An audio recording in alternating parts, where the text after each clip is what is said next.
Buenas, buenas. Bueno, finalmente arrancó la segunda parte del viaje. Primera parte con 17 amigos andando en moto por caminos de tierra espectaculares. Ayer Cerro López, que fue increíble. Y bueno, y hoy arrancó el viaje en solitario. Carretera Austral, allá vamos. Acá está la moto. Tenemos todo armado, equipo de camping, bolsa de dormir, carpa, etcétera. Nafta alternativa para los caminos, los trechos largos. Ahora está vacío. Tenemos Morphy, galletitas, pastas secas y demás. Después tenemos acá todo lo que es ropa. Acá todo lo que es cables, cableríos, demás cosas, dron y demás para poder ir grabando, guantes extras para el frío y demás. Y después acá tenemos agua, sándwiches y demás para el día. Recién tuvimos estoy llevando el InReach para poder hacer todo el seguimiento para la familia. Así que estoy sin batería, así que estamos cargando.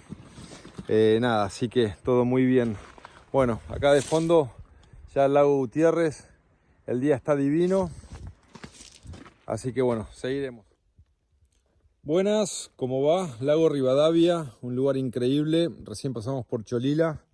Compramos un poco de fiambre, pan para la noche y un vinito. Ahora entramos al Parque Nacional Los Alerces. Aquí está la moto. Tuvimos bastante frío hoy. Hicieron 7 grados y medio arriba de la montaña. Fresca las manos. Problema de nafta. Ya estamos teniendo pocas estaciones de servicio. Y qué más. Nada, así que ahora paramos a tomar un matecito caliente. Y aguantar ahora un poquito, descansar.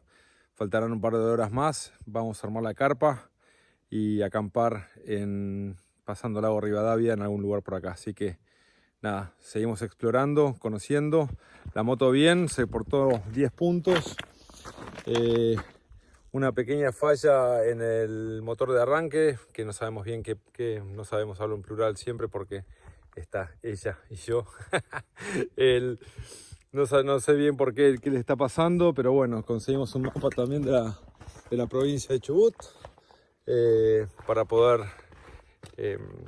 nada.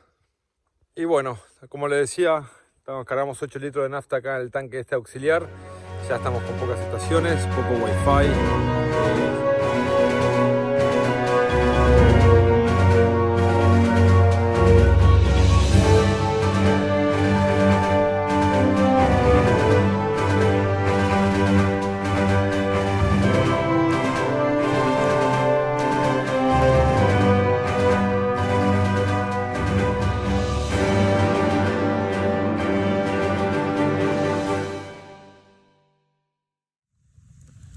Bueno, mis amigos, familia, acá estamos, pleno fuego, en el medio de la nada, en Parque Nacional Los Alerces. Fue una tarde de pesca de mosca, obviamente no salió nada, pero un buen resfriado nos vamos a pegar. Y ahora recién unos sanguchitos de jamón crudo y queso, con papas fritas y un tubo de vino. Antes de arrancar mañana tempranito, parece que hay una carrera de bicicletas en la bajada del parque, así que hay que arrancar a las 7 de la mañana para el cruce. Así que va a ser un día largo, no obstante acá disfrutando mucho de este fuego. Tenemos la carpa armada, lo que pasa es que no se ve absolutamente nada en este momento. Pero bueno, mañana les sacaré una foto y se las mostraré. Un abrazo.